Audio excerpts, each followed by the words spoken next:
Amen. What we're going to briefly do is go over B&E, what it is, what the eligibility criteria is. But I think more than anything, what we want to make sure we discuss today is the changes to B&E this year and moving forward, and certainly provide some space for some Q&A at the end of our presentation / discussion. So first and foremost, I'd like to introduce the team. Myself, my name is Darrell Buckingham. I'm the Senior Program Officer for Strategic Initiatives here at the Foundation. I have my colleague, my partner in crime here, Ms. Kenesha Miller, Program Associate. She's staying out away from the camera, but that's all good. She does the work, the important work, and keeps me on my toes. So I'm appreciative of that.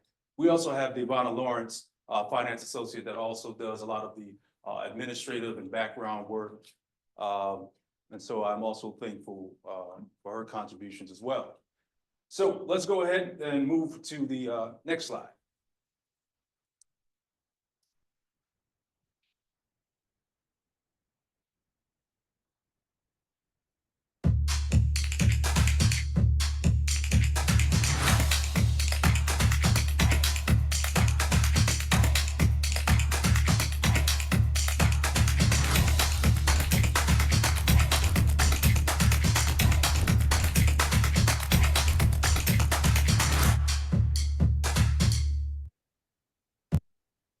So that's a little cool introduction, but we always like to show that every year.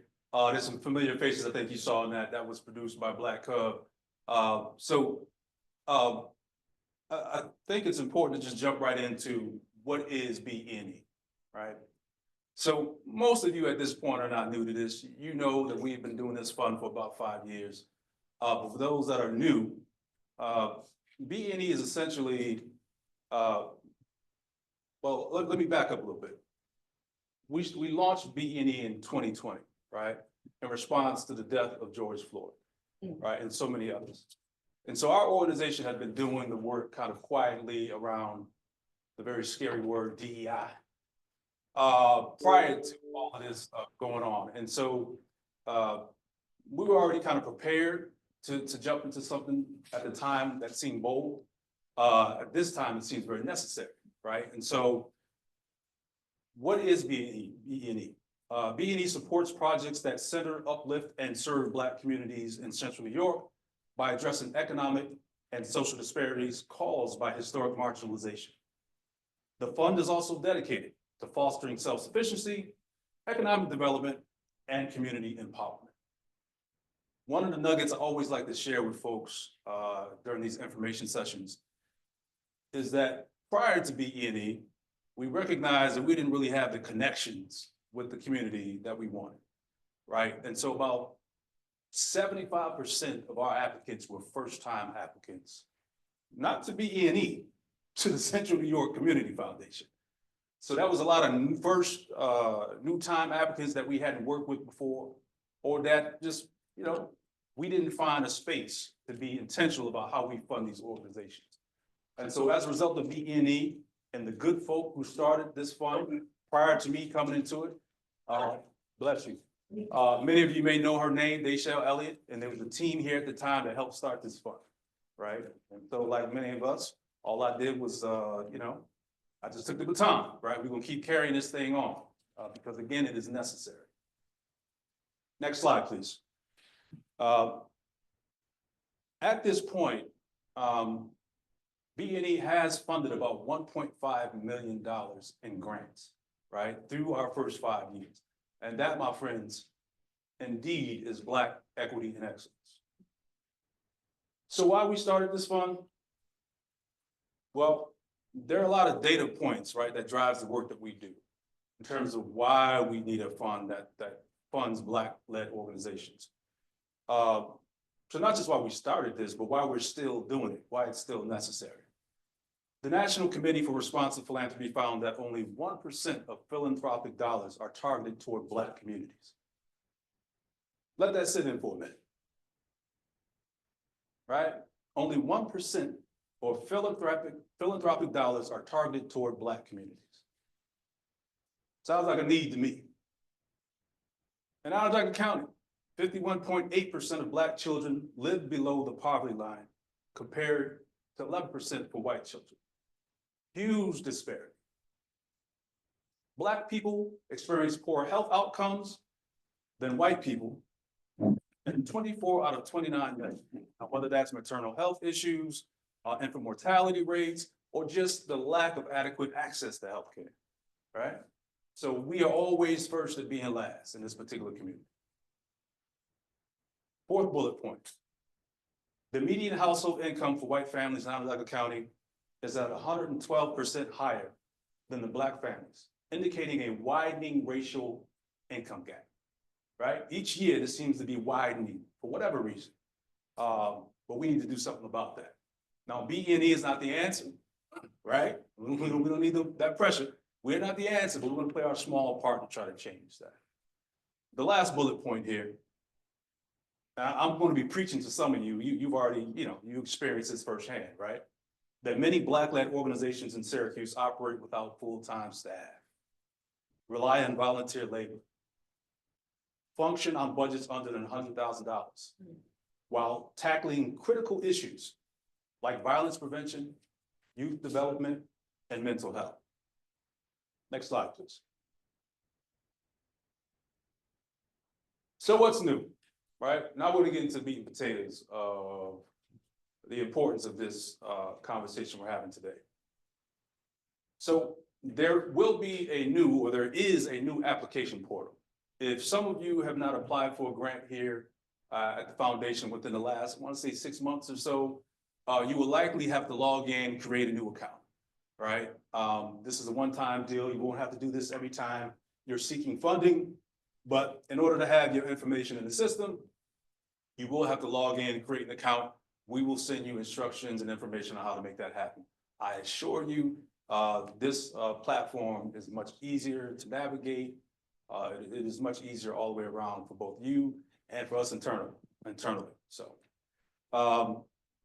more on the new application. Eligibility criteria update. There has been a change to the eligibility for B&E. But I'm gonna tell you about it later. Eligibility survey prior to application. Now, surveys, we weren't really sure if it was necessary, but in thinking about how we presented the application to folks, we saw that it was probably necessary to make sure folks are actually eligible. This is not, put in to be a barrier for folks. We really recognize that we want folks that are eligible to apply. What we don't want is a bunch of people shooting their shot, as we used to say, and then finding out later on that they did all that work and applying and were not eligible. And those were different kinds of conversations that we don't want to have. So, and this survey is simply about 5 questions or so. Is that correct, Venetia? It will be pretty much asking, are you a 501c3 nonprofit? Do you have a fiscal sponsor? Have you identified your fiscal sponsor? Are you doing work within Onondaga, Madison County? Things of that nature. Nothing too crazy. We just want to make sure that you are good to go ahead and apply. Life needs assessment questions. What you'll find new to the application this year is there will be L&A questions added to the application. Some of you have no idea what the heck I'm talking about. So to explain it as easy as possible, the life needs assessment is really a tool that we've used for many years, and not just us, but community organizations have used the L&A to identify how they could track or measure their impact in the community. Essentially what that does is talk about, it kind of tells an organization what areas of need they should be taken care of. But more than anything, it gets information from the residents that are using the services of those organizations, what they determine their needs are, what trends they are experiencing in their respective neighborhoods and communities. And so what we do is take that data and we're able to, what we call it, Kiana, we geocode it. Talk to them. Tracks into the zip code, so where the highest concentration of those needs are. It's just a quality of life survey, but you as an organization have complete control. None of your people or any of their information is exposed on there. But the beauty of it is you get to see other organizations and what their respondents are experiencing. Some of you in here already have done the LNA, but yeah, that's the beauty of the tool. Yeah. Data sovereignty. Yeah. So essentially, that's a tool we've had forever. But this allows us an opportunity to really hone in on not just your ask, but what are your needs as you're applying for grants. Fiscal sponsorship, part of the application submission. Gone are the days of us, internal staff, sending separate DocuSign forms to your fiscal sponsor. What will happen now is when you complete the application or when you are filling out the application, there will be a section there for fiscal sponsorship. It will be up to you to click send to your fiscal sponsor. They will then fill out that portion of the application, submit back, and then you will have an application ready for review. All right. Mandatory pre-grant meetings. Pre-grant meetings will be mandatory. Again, this is not meant to be a barrier or make things more complicated. We are open to doing these meetings in person, virtually, by phone, whatever works. But what we've experienced is that it's much better for us to have these pre-grant conversations and all of these declination conversations. We want to know up front what your plans are, what you're trying to do. We want to be able to have conversation to help guide whatever that project is, or not. Maybe you already have it all figured out, but we want to offer up our thoughts to make sure that you have a powerful application moving forward. Our goal is to see everybody win, right? And so we owe it to you, right? We're holding ourselves accountable. That's what this is really about, right? We owe that to you, a conversation to get to know you better, your organization, and the magic you want to make happen, all right? Lastly, multi-year grants may be available if funding allows. We'll talk about that later too. I like that one. Next slide. Application experience. I won't spend a lot of time on this particular slide. Many of you, again, have applied before. You are familiar with what makes this application different, but I will share for those that are new to this. So what you'll find with BE&E is that this application is a little different than most funding opportunities, right? So the language is a little clearer, a little more straight to the point, right? We try not to use a lot of philanthropic jargon in our application. We just don't see it as necessary, right? We're not here to make things difficult. We are not also here to dumb things down. That is not what it is. We're just getting right to the point. Our ask is our ask. We just want to know what it is that you are creatively doing to create impact. That's the bottom line, right? There's also flexible ways to apply. As many of you know, well, let me back up. Everybody must go online to apply. And so when you're in the online application, you will reach a point within that application where you can complete the online application, or you can upload additional information or more creative media, whether it's video, audio, or just a written narrative, right? You at that point can upload anything that works for you, right? As I always say, we are creative people, and so it's only appropriate that we have a creative method of applying. So the other thing I will share is that if you decide, you know, I think I can tell my story better by way of a PowerPoint. That's great. As reviewers of said applications, we love it. I'm not gonna lie. But you do want to make sure that you're answering the actual questions, right? Whatever you choose to do, whether it's PowerPoint, video, make sure in that you're actually answering those questions within the application. All right. Focused and inclusive eligibility. That's kind of self-explanatory. We do have key focus areas that you'll see in a little bit. And the application, again, is a little more inclusive in terms of eligibility this year. Lastly, welcoming first-time applicants. As I mentioned before, we realize that a lot of our applicants are first-time applicants, and we think that our process it works for folks that haven't done a lot of grant applications or are new to applying for funding. So there's a good synergy around that. Next slide. Darrell, one quick question in the chat. Is there a scoring system, and is there a panel of reviewers that look at each application? Great question. Yes, there is a scoring system. We do have a rubric that is followed in order to rank applications. We're gonna go over that in just a moment as well. And yes, indeed, there is a review council. I am not on that review council. No staff serves on that review council. There's a advisory council of about 11 members at this time.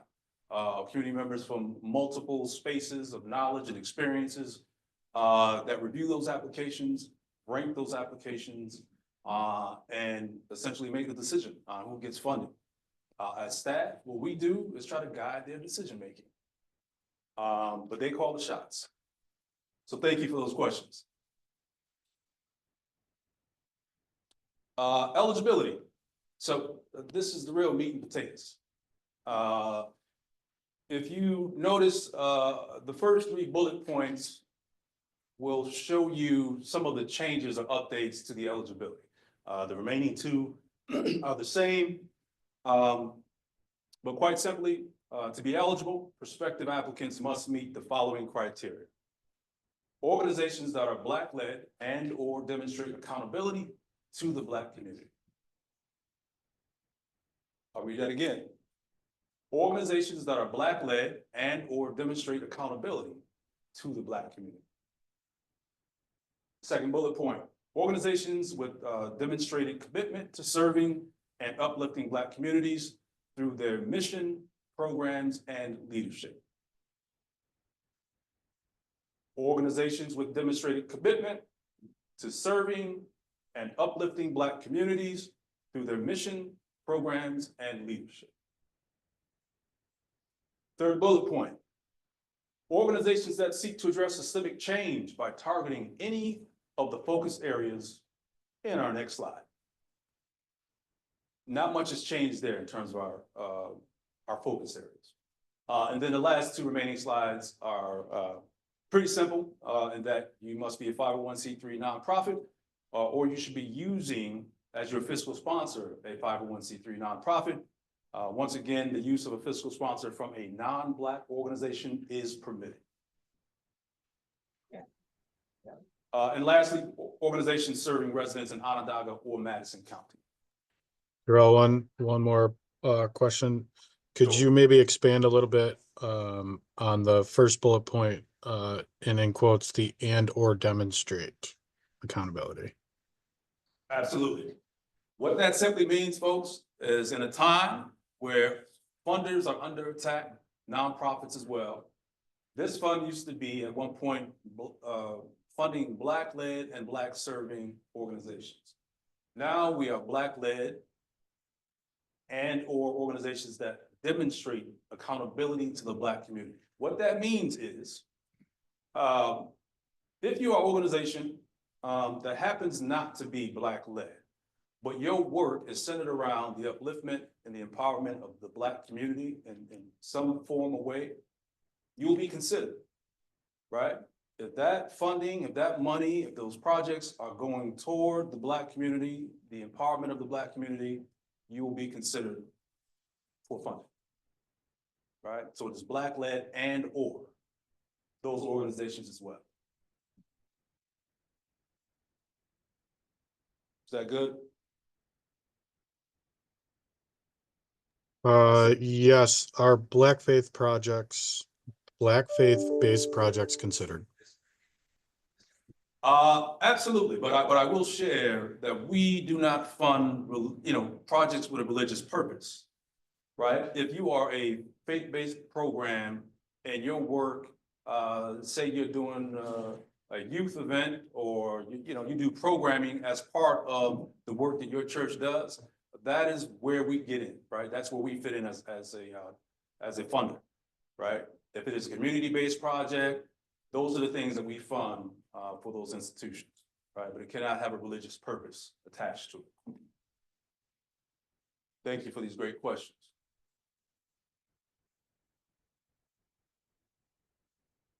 So I'm going to shut up and get out the way and let my partner take over for a little bit. Thank you. Hi, everyone. Hope everyone on Zoom can hear me okay a little bit under the weather. So bear with me.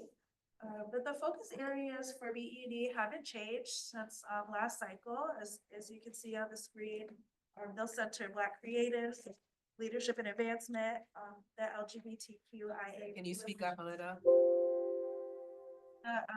Mental wellness, the LGBTQIA plus community. Legacy and generational wealth, business, maternal health, civic engagement, youth and students, and Black tech. Next slide. So Darrell mentioned early on that you have more creativity and flexibility when applying to BE&E. And so we wanted to give an example of a previous applicant who applied with a video submission. You're not required at all to apply in this way, but they decided they're a video production company. That's what they do. And so that showed they played on their strengths in submitting this way. So I encourage you all to think about what your strengths are and feel free to communicate your project concept to us any way that you see fit. So we'll play the video.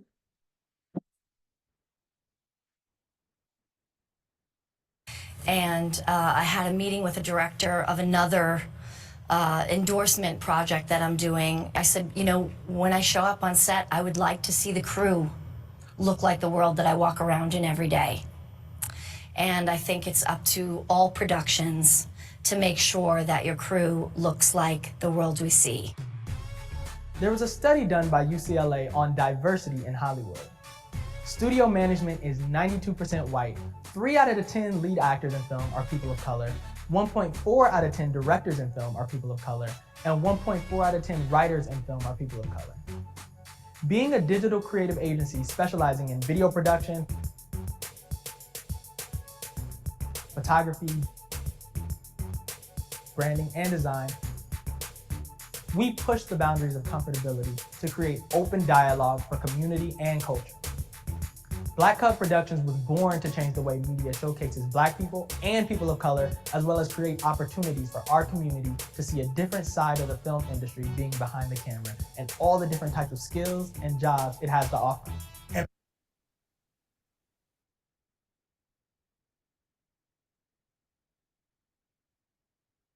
Okay, well, thank you. So what makes a strong application? This is a question I get pretty regularly. So you'll want to make sure to include on your application very clearly and strongly the need that your project is serving.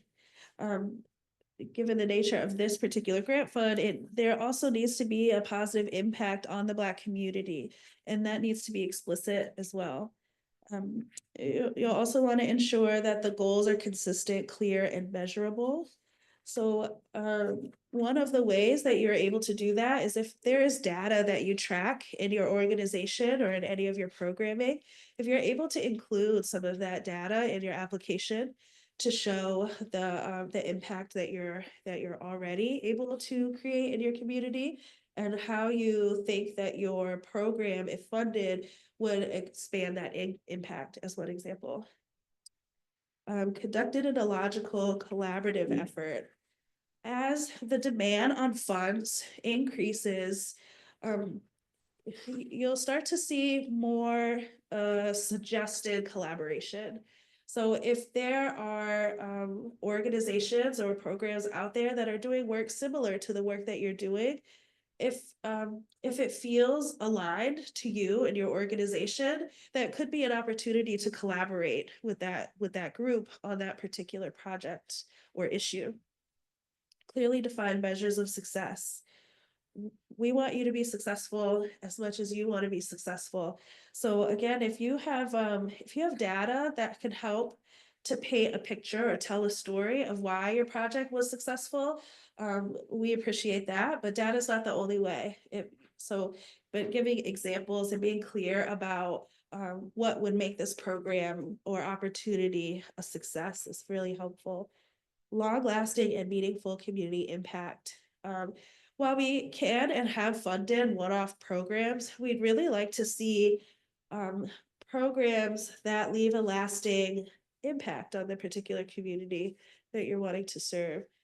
So think about longevity and what resources you need to ensure that this project lives on, fits the organization's mission.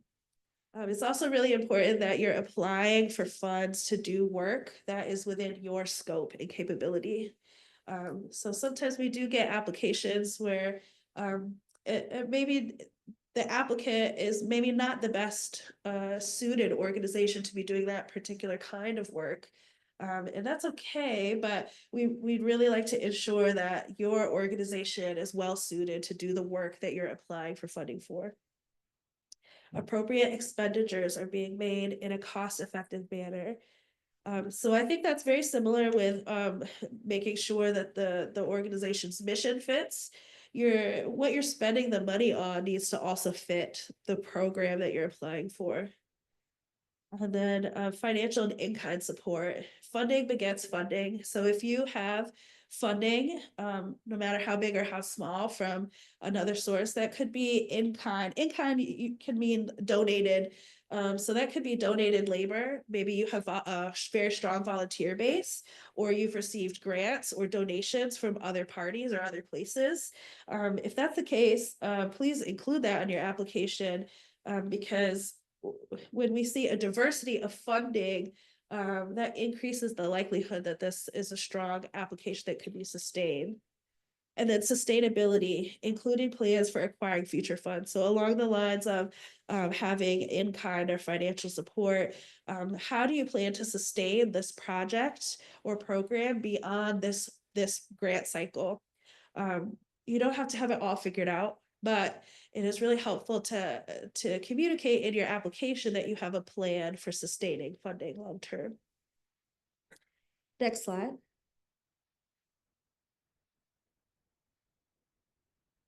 Fiscal sponsorship.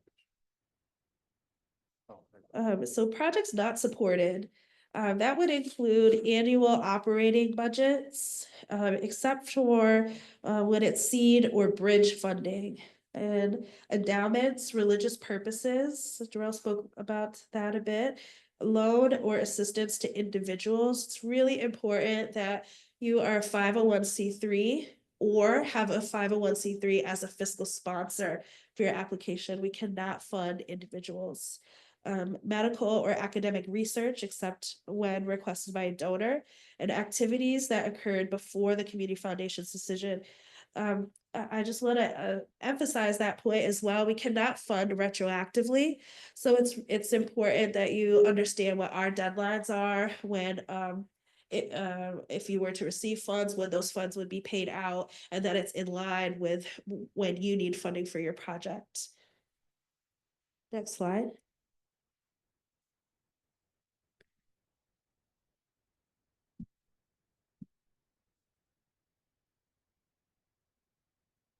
Thank you. So I'll just briefly cover project funding levels, because this we found can be quite complicated. It wasn't the purpose of this is not to complicate things, but to really allow you to see what tier you might fall into, right? So we want your ask to be a meaningful ask and an accurate ask based on what type of project you have. So that's the purpose of these tiers. It is not to complicate things, it's to kind of let you know where you should be in terms of your funding request, right? And so real quickly, the first bullet point is very important because there's oftentimes confusion around this level or this particular tier. So grassroots organizations or businesses with a fiscal sponsor. Your funding request should be a maximum of $10,000. If you require a fiscal sponsor, your max request should be $10,000, right? Or under. If you have a pilot program or a small project, your tier is $11,000 to $25,000. If you have an expansion of an existing project, oftentimes many of you have been doing a particular program year after year, and this year, perhaps you're thinking about, well, how do we move this thing to the next level?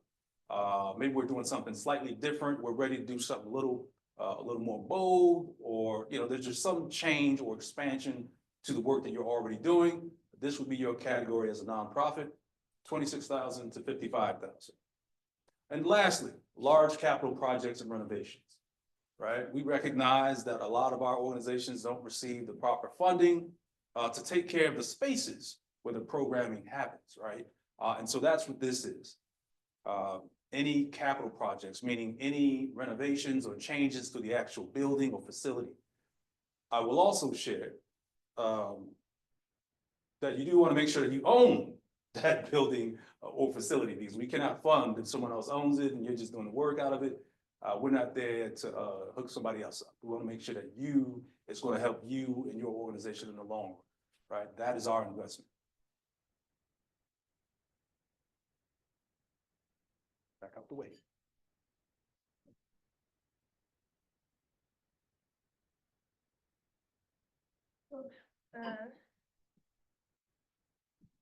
So fiscal sponsorship is increasingly important. I've been at the foundation for a little over a year now, so I've only worked on, this will be my second BE&E application, but I would say maybe the majority of applicants last cycle applied with a fiscal sponsor. So many for-profit entities that are doing mission-driven or socially impactful work, which we are happy to see and happy to fund. But there is some challenges around fiscal sponsorship. When applying for this fund, you should already have a fiscal sponsor identified. In the past, many applicants have applied and then have found a fiscal sponsor that sort of prolongs the process, and it makes things a little trickier on our end. So it's important that you have a fiscal sponsor identified at the time of application. So the Community Foundation can only pay grants to registered 501c3 nonprofit organizations, including churches, or to a public entity such as a town, public school, or state agency. All other organizations need to use a fiscal sponsor. The National Council of Nonprofits defines a fiscal sponsor as a nonprofit organization that provides fiduciary oversight, financial management, and other administrative services to help build the capacity of charitable projects. I can't emphasize enough how important it is to have a fiscal sponsor that is aligned with your values as an individual and an organization, and that has the capacity to help you to do whatever it is that you need to do. If that is administrative, if that is connecting you with other resources or individuals, but that organization should have the capacity to guide you through this process. There's sometimes it could be a financial pass-through, and that is certainly acceptable, still within the guidelines, but we want to see individuals grow and be strengthened. So I just want to emphasize how important it is to make sure you're working with a fiscal sponsor who has that capacity to support you. Yeah, so the image just indicates a couple of other important points. So the fiscal sponsor lends credibility of 501c3 status to the project. As I mentioned, you don't have to be. You can be an LLC or et cetera to apply for funding, but you are sort of using their 501c3 status to be able to apply for funding. And then that's on the fiscal sponsor side. On the sponsored project side, it is common to pay an administrative fee and receive flow-through funds from the sponsor. So that 501c3 receives the funding. The sponsor, the individual working with the 501c often pays an administrative fee. 10% is industry standard. Some organizations charge more, some charge less, but 10% is industry standard. And you should have a relationship with this organization where you can talk about the process for receiving that funding from the 501c3. That should be clear ahead of time how you expect to be paid from the 501c3. And there's an expectation that you can communicate regularly also with the 501c3 entity. Next slide. So reporting, if your nonprofit receives the Black Equity and Excellence Grant, we strongly encourage you to submit a final report. Please share pictures, videos, testimonials, and other methods that best tell your story. Tell the story of your journey or the success of your project. These reports assist us in assessing our grant-making efforts. So we care about your success as much as you care about your success, and we want to celebrate with you. And we want to understand what went right, what went wrong, what could be improved on our end. We want to hear about it all, and the final report helps us to do that. Next slide. Nisha, there was one question in the chat. Says, can a fiscal sponsor of a business apply to the grant as well, or is this a conflict of interest? That has happened before, and that is a little tricky. I defer to Darrell, but What's the question again? so if if a nonprofit of a for-profit business applying as a fiscal sponsor, do I have that correct? Yeah, it says, can a fiscal sponsor of a business apply to the grant as well, or is this a conflict of interest? It is a conflict of interest. Is it illegal? No. Can you do it? Probably. Will you get funded? Not likely. It's just it's not a good look. You can't be fiscally responsible for your own business's doing of a project, right? You know what I mean? Like there needs to be another entity that is able to be fiscally responsible for your project. It's very difficult for you to hold your own self accountable in these situations. And so for us, because we want to see you win, we don't even want you to go down that road, right? Where auditors start coming for you or for us. We don't want those problems, right? And so our suggestion, our strong suggestion, is that you not do that, that you really collaborate, form a relationship, have conversation with an organization that will be willing to partner with you in that particular way. That's my take. I'm not sure if I asked the question. I don't know if that answer. So basically, if a person applies for like a specific like programming, and they use a fiscal sponsor, that fiscal sponsor also apply for this same grant and doing a different like project? That's a different question. Thank you. Thank you for Yeah. clarifying. Yeah. I'd say it was still useful, but thank you for clarifying. Yes, right. So if you serve as a fiscal sponsor for an organization, that doesn't mean that you are not eligible, right? You can still apply as a fiscal sponsor for your own separate project while also helping out another organization that is not a 501c3. Okay.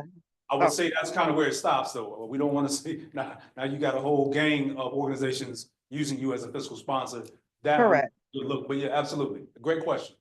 Okay. Thank you. Darrell, there was one more too. The question was if the playing field is equitable.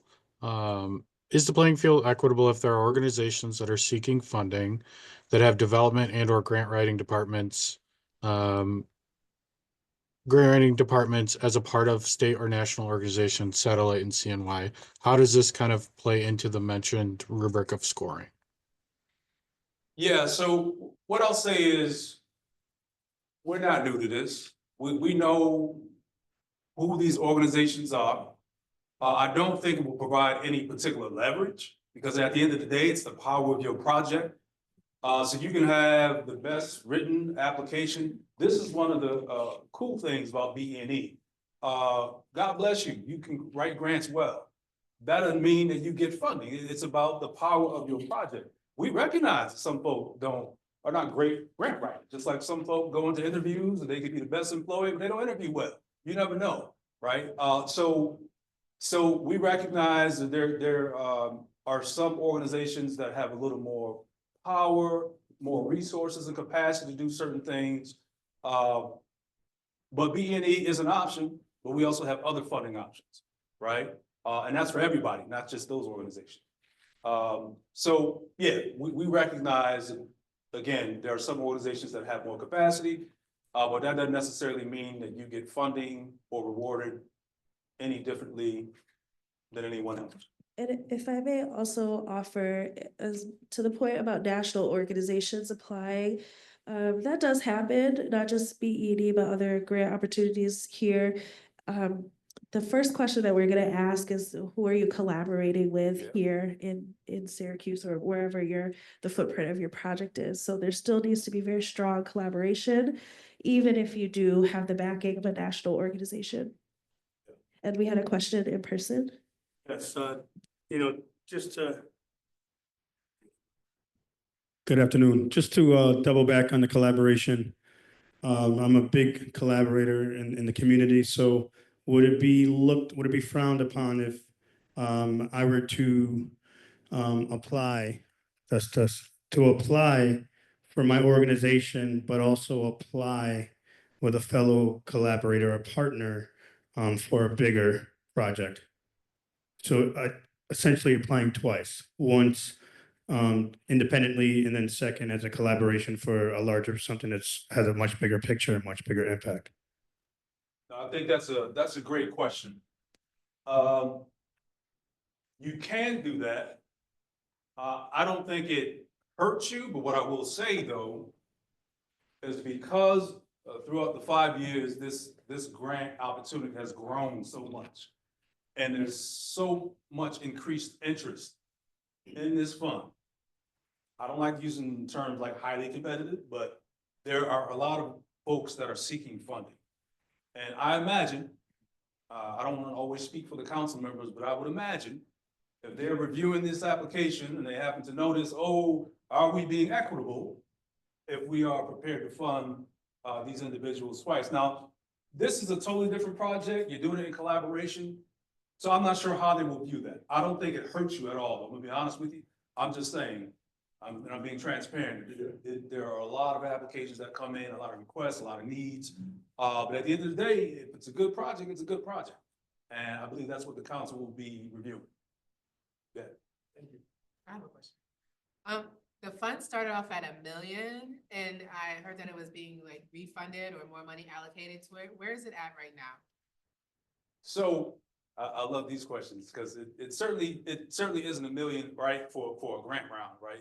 We've surpassed that 1 million from the first couple of years. As I said, we've already granted out 1.5. And so there was another $1 million invested, I think, just last year. So now this is going to be the first round of that $1 million, that next $1 million. So we're fortunate that we even have it. But our goal is to surpass that. Our goal is to endow this, so it's long-term. It'll be here well after Kanisha and I. But yeah, that's kind of where we're at now. This will be the first grant round out of that 1 million announced last year. If we have another in-person question. Can I apply for the grassroots level that I'm only required to do? And can my fiscal sponsor apply for the expansion? Yes, absolutely. The question was, can I apply? Well, you asked, I'm sorry. The question is, can I, being that I have a fiscal sponsor, apply for the limit that I'm allowed to apply for, the grassroots 10K? And can my fiscal sponsor still within that same grant application apply for the expansion amount? Are you asking if two separate entities can apply for funding for the same project? My fiscal sponsor and myself Yes. on the same project. Can I apply for my 10,000 and they And then your apply? fiscal sponsor apply. Not the same project. Okay, There but would have to be two different projects. it would be two different projects under my organization. That, again, you can do, but highly unlikely the same project will be funded twice when there's like 80 applications. But you mean two different applications. I mean, two different projects though. Two different projects under the same organization Yes. would still be very difficult to get funding. Okay. Yeah, I'll be honest with you, because again, this is the Black Equity Okay. and Excellence. All right, We're that's- trying our best to be equitable in terms of how we support projects. Darrell, we did have one more in the chat. It's just a point of clarification. a 501c3 can only serve as a fiscal sponsor for one organization? I would recommend that. You don't have to, again, there is no rule. I don't wanna start making up rules. But I wanna be fair and honest with you all. That if a nonprofit 501c3 is being used for multiple organizations, that is fine. Right? I don't wanna start making up rules, but I do want that 501c3 to be careful or limit itself as to how you can effectively be fiscally responsible for multiple organizations, including yourself too, if you also plan to apply. I'm not saying that's the case, but that's the only thing I will share. There's no rule for that says that you can't. So yeah, that's my final answer. Wonderful. So this slide is our current Black Equity and Excellence Council. So we have Latoya Allen, Michelle Rawlings, Brooks Rawlings, Ricky Brown, Cal Corridors, Shawnee Davis, Reverend Ricardo Draper Jr., Miss Carla Hall, Lakia Hill, and Daria Jones, Chris Montgomery, and Shayla Surratt are our current council members. So as Darrell mentioned, staff does not get to vote on your applications. We process, we facilitate, but ultimately this is the council who reviews your work. And we take great pride in assembling a council who has broad reach and broad understanding. So we feel confident that they can evaluate your applications in a fair and equitable manner. Was there a question in the chat? How are these members selected? Say again? How are the council members selected? Yeah, the question is, how are the council members selected? So council members serve, they have the opportunity to serve two-year terms. And often the outgoing council members will recommend new folks. But staff also are very in the community and looking for new council members all the time. So there is, we do keep a running list of folks that we think would be good council members. So it's often through, almost exclusively through word of mouth is how people are selected.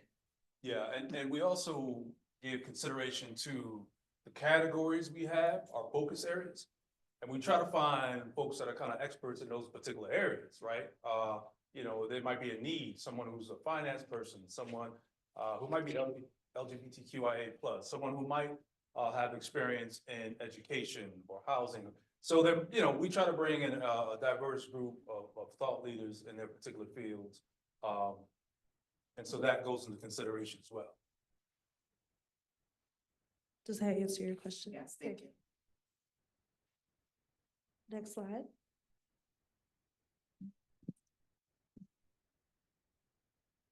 So earlier I mentioned the new opportunity for multi-year funding. And so this really is a response to listening to you all. You all telling us that we could do better, be better, be a little more invested in an organization. And so the first time this year, we are planning to start doing multi-year grants. The trick here is, money's tight, and so we can only fund one organization each year. And we'll be working with each organization for a 3-year period. So it will be 25,000 year 1, year 2, and then year 3. All right. And so this is essentially general operation funding. Very flexible. We're not trying to be all in your business. We trust, again, that you are an organization that is proximate to the issues. You have the ideas, the creative ways to change your community. And so what we want to do basically is partner with you to help make that happen. We want to do so in a slightly more long-term investment rather than the 1-year one-offs that we've been doing. And so For us, this allows us to kind of deepen our partnerships with organizations. But also for these organizations, it helps to build capacity, it helps financial stability, and it certainly helps an organization to plan long-term, knowing you've got 25,000 coming next year and the year after, right? And so again, this is not a bright idea. This is what many funders are doing across the country. This is not new stuff. We're just new to this. We hope to continue it. We hope to be able to do this down the road with larger sums of money at some point. But this is the start. We had to start somewhere.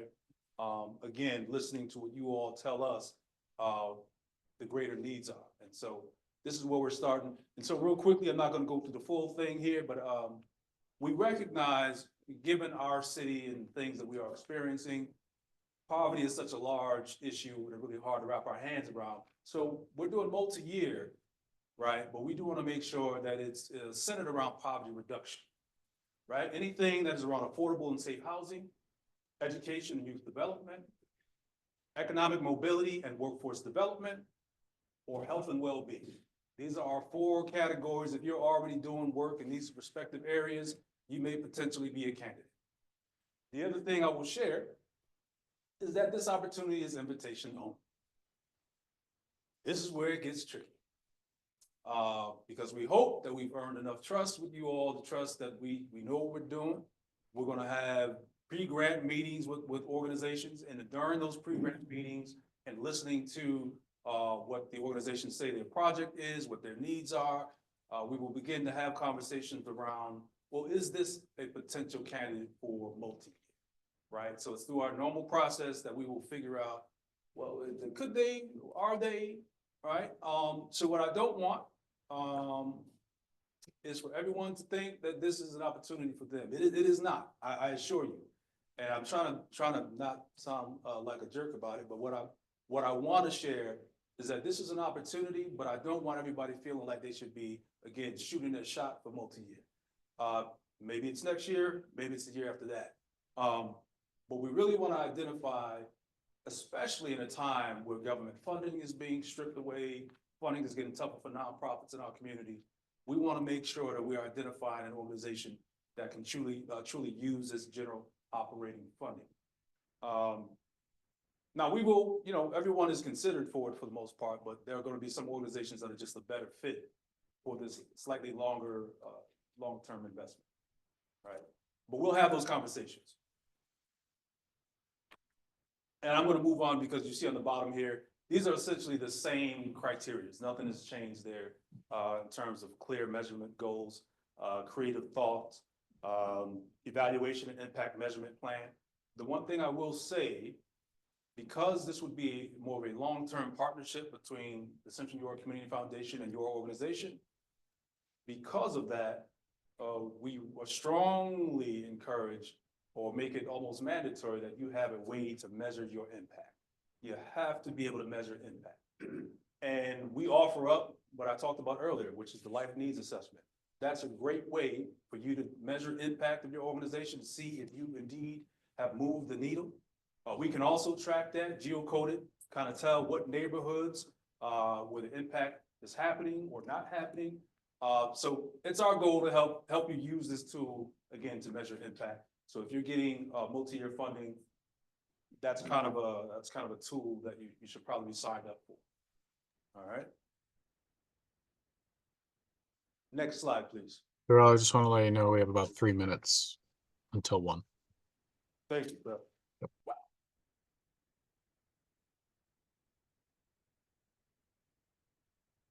All right. It's all Kanisha again.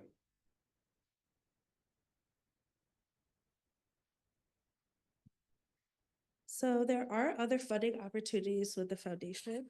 The Black Equity and Excellence Grant opportunity is one of our more flexible and approachable opportunities, but that doesn't mean that you're not eligible or cannot apply for the other funds that are available here at the foundation. So we also have the Community Grant Program. This is our largest and most competitive grant application. Funding ranges between $10,000 and $150,000. At the high end, that tends to be reserved for capital improvement projects for buildings that you do own. So just keep that in mind. The average grant with the community grant is also around 30,000. There's also the Women's Fund. This is an affiliate fund. So if your program has to do with serving girls or women in Central New York, you're able to apply for the Women's Fund. And then those ineligible to apply to Black Equity and Excellence are encouraged to contact us for information on other funding opportunities. When the application opens up, there is a eligibility quiz. And so if for whatever reason you receive a message saying you're ineligible, just reach out to us and then we'll sort of evaluate why you got that. It may be, maybe you're not serving folks in the footprint that is required for this grant. So we'll direct you to other opportunities. Next slide. So another opportunity here that does come with some funding is the Leadership Classroom. This is a program facilitated. The consultants who run this program are outside of the foundation, but the program is administered by our colleague Kiana Williams. And this is an opportunity for grassroots groups or organizations or folks who are not an established organization to get education, to receive education about creating a nonprofit organization. So you're able to, we have a couple of TLC graduates here today. So actually, if you could raise your hand if you graduated from TLC. Cool, wonderful. Thank you. So if y'all have questions about that, please feel free to reach out to our graduates. But that's one way you can learn more about forming an organization. And that application opens up later this summer. So if you have questions about that, I have some literature over on the table there about TLC as well. And Kenesha, we do have a question. Tom, if you want to go ahead.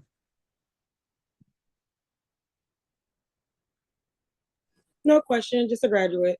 Oh, okay. Thank you. Excellent. Next slide.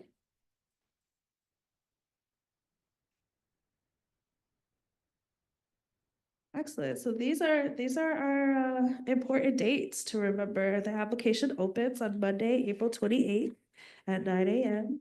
And the deadline is Friday, June 27th at 11 p.m. And then grants are awarded the first week of September. So I think that part's important to remember. The grants are awarded in September. So if you have summer programming for this year, this may not be a good fit for this year, but you're welcome to apply for programming that will happen, next summer. We get a lot of summer programming requests. I'd also like to note that this year, it is a requirement that you meet with staff to talk about your project.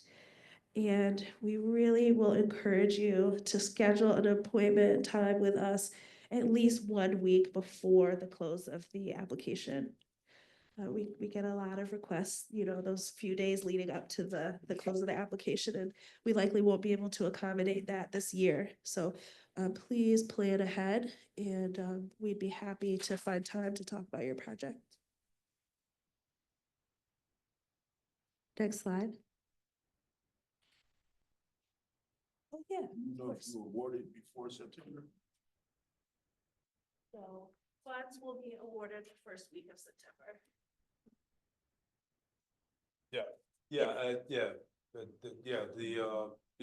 We don't fund retroactively, so if you have a summer program, it probably won't be in time for the funding decision, which will usually happen toward the end of August, but checks might actually be in the mail and on its way by the first week of September. So that's an unfortunate part. I could also add, if you do have programming where you need modest amounts of money, please talk to us, especially if it is summer programming. Just talk to us about it. Thank you. Really quick before you get into this, just a confirmation, we're able to apply for both B&E funding and community grants, seeing as we most likely won't know the decision about B&E fund before the deadline to apply for community grant. Yes. Yes, you can apply for both, absolutely. Thank you. Yep. As you see here, I won't spend a lot of time because we are past our time together, folks, but, there are some folks that are in the Zoom room or perhaps even in this room, that are not just here, for application, but also for donation. And so we always encourage folks, I'll say when it comes, to this particular grant, it is for us, by us. And so whenever that happens, I always encourage donation because, you know, we are dependent on our donors. But I would love to see our donors begin to look more like us. And you don't have to be a millionaire to donate to this fund or any other fund. And this isn't a new theory, right? Historically, we have always taken care of ourselves, our own communities, whether it's giving circles. You know, this is an opportunity to also give and be a part of the change, right? I'm not here to preach or get anything from you, but I would be remiss if I didn't remind folks that we also, I wouldn't say have a responsibility, but I would say we always want to take care of our own. And this fund is specifically for the Black community. And so there's opportunity there if that is your thing. Next slide, please. Could I add something about donation? Please. The majority of unrestricted funds comes from donors of color. So this is not quite with BE&E, but with our community grant, it's not one pool of money. It's like a couple hundred small pools of money that we have to pull from to fund your application. And many of those have restrictions on them. So sometimes it's a great project that the team believes in, but we don't have a pool of money that can fund that particular project. And so it's important that we grow our donor base with BE&E, especially because Black donors and other donors of color give freely. And so there are less restrictions, which means that we can fund more broadly and more flexibly. Absolutely. Thank you. No, thank you for that. So that brings us to the close of our time together, folks. Can I answer any additional questions?